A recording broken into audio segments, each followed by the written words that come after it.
প্রধানমন্ত্রী তিনি কলকাতা বিমানবন্দর থেকে হেলিকপ্টারে করে নদিয়ার উদ্দেশ্যে রওনা দেন, কিন্তু যেখানে সভা হবে সেই আকাশে যখন পৌঁছে হেলিকপ্টার তখন দৃশ্যমানতা অনেক কম ছিল এবং প্রচুর মেঘ ছিল। ঠিক সেই কারণে কোনো রিস্ক নেননি যারা ছিলেন এবং সঙ্গে সঙ্গে হেলিকপ্টার ব্যাক করে এই মুহূর্তে কলকাতা বিমানবন্দরে, অর্থাৎ যেখান থেকে মোদির কপ্টার উড়েছিল সেখানে মোদির কপ্টার ফিরে আসে। এই মুহূর্তে কলকাতা বিমানবন্দরের মধ্যেই নরেন্দ্র মোদির কপ্টার রয়েছে, কপ্টারের মধ্যে বসে রয়েছেন প্রধানমন্ত্রী এবং তিনি সম্ভবত সড়ক পথে যাবেন, তবে সেটা নিয়ে এখনো পর্যন্ত কোনো সিদ্ধান্ত হয়নি বলেই আমরা এয়ারপোর্ট সূত্রে জানতে পারছি।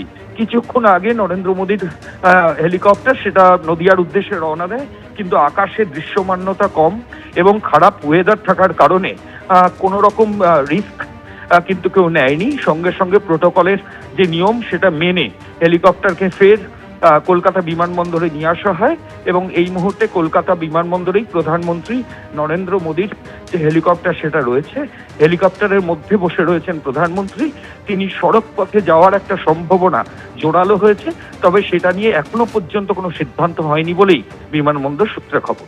একেবারে ময়ূক, তুমি আমাদের সঙ্গে থাকো। অর্থাৎ এই মুহূর্তের বড় খবর, প্রধানমন্ত্রী দমদম বিমানবন্দর থেকে রওনা হয়েছিলেন, কিন্তু তাহেরপুরে দৃশ্যমানতার সমস্যা রয়েছে। বাইরের আবহাওয়া আজকে ভালো নয়, কুয়াশার কারণে তার হেলিকপ্টার নিরাপত্তাজনিত সুরক্ষার কথা মাথায় রেখেই কিন্তু অবতরণ করেনি। এবার তাই দমদম বিমানবন্দরে প্রধানমন্ত্রীর কপ্টার ফিরে গিয়েছে, হয়তো তিনি সড়ক পথে রওনা হবেন এমনটাই মনে করা হচ্ছে। ময়ূক ঠাকুর চক্রবর্তীর সঙ্গে আবারও কথা বলবো। ময়ূক, সকাল থেকেই আজকে আবহাওয়ার বেশ অবনতি হয়েছে, কুয়াশা রয়েছে বাইরে, সেই কারণেই কি প্রধানমন্ত্রী রওনা দিয়েও শেষ পর্যন্ত তার কপ্টার অবতরণ করতে পারলো না?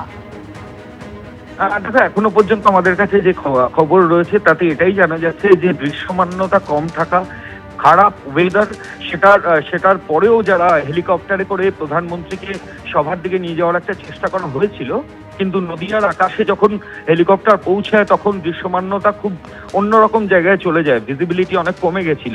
ঠিক সেই কারণেই কোনো রিস্ক নেওয়া হয়নি এবং প্রধানমন্ত্রী নরেন্দ্র মোদীর নিরাপত্তার দায়িত্বে যারা রয়েছেন সঙ্গে সঙ্গে তারা সিদ্ধান্ত নিয়ে সেই কপ্টার ঘুরিয়ে তারা কলকাতা বিমানবন্দরে এনেছেন। বিমানবন্দরে বসে রয়েছেন মোদী কপ্টারের মধ্যে। তিনি সম্ভবত তিনি সড়ক পথে রওনা দিতে পারেন তাহেরপুরের উদ্দেশ্যে। ময়ূক, ধন্যবাদ।